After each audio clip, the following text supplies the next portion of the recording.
Toc toc bonjour, de Vainé. Nous sommes le dimanche 23 juin. Il y a eu le 21, la journée de la migraine. Il y a tel ou tel jour, la journée de ci, la journée de ça. Mais quand nous sommes atteints de maladies neurologiques comme ça, je suis toujours algivasculaire de la face, céphalée suicidaire. Euh, il est compliqué de faire comprendre l'ampleur de cette souffrance, l'ampleur de ce qu'elle engendre. Je vais avoir du mal, comme d'habitude. L'ampleur d'écrire tous ces mots. On pourrait nous prendre pour de la fabulation. On pourrait le prendre pour extrapolation. Mais non. Quand elle nous prend, je parle des douleurs de fond, je parle de la crise en elle-même. Elle nous détruit, elle nous terrasse. C'est un raz-de-marée, c'est pire qu'un volcan en éruption. On essaye de l'expliquer, on essaye de rendre visible l'invisible. On finit dans des états qui sont juste pas possibles. On veut que les choses avancent, on veut faire bouger les choses, on veut être entendu, on veut juste être déjà compris. La fatigue que ceci engendre, qui devient chronique au fil du temps. Les insomnies qui font qu'on va mal dormir et qu'on va accumuler du sommeil et du sommeil en manque.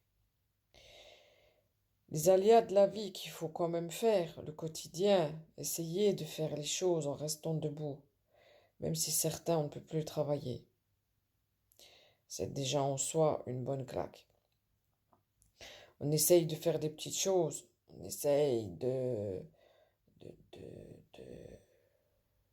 juste d'essayer de tenir la maison, essayer de s'habiller, essayer de se faire la douche.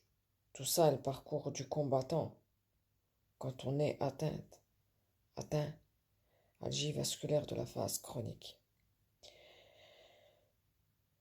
Des choses seront très très compliquées à faire, même de respirer des fois.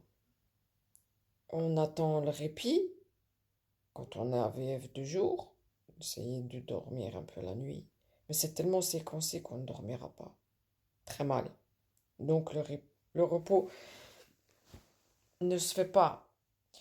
Donc on ne récupère pas les forces pour encaisser la journée d'après, pour encaisser les crises d'après, pour encaisser les douleurs d'après.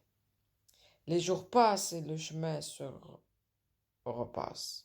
Le film se rejoue avec des fois des crises qui vont être encore plus dévastatrices que les autres. Pour ma part, la chaleur étant revenue, c'est mon ennemi numéro un. Les crises me font littéralement hurler. Pas depuis la première, hein. Je suis revenu à 14. Youpi. Pas depuis la première, mais dans les dernières. À hurler, à avoir la nausée et à me retaper. Heureusement, j'ai encore pas de marque. Je commence à savoir où taper. C'est pathétique. Donc voilà, on essaye de véhiculer un partage de choses que très peu ne peuvent comprendre. On essaye de... C'est compliqué la vie. On essaye de trouver les mots justes pour être percutant, pour être... pour aider, pour être compris, pour rendre visible l'invisible. Je suis défaite, je suis explosée, je suis debout, enfin pas là, mais j'essaye de rester debout. On essaye de faire des choses, même des fois juste se laver les dents, c'est problématique. Enfin bref, manger est problématique, tout est problématique avec elle. Elle est nuisible, elle est notre enfer, elle est notre ennemie.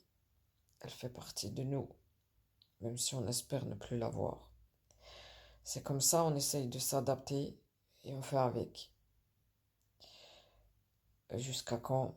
Seul le maître du temps le saura. Voilà, encore 14 aujourd'hui, 14 hier, donc là je pense que je vais faire 91, 92, 93 cette semaine.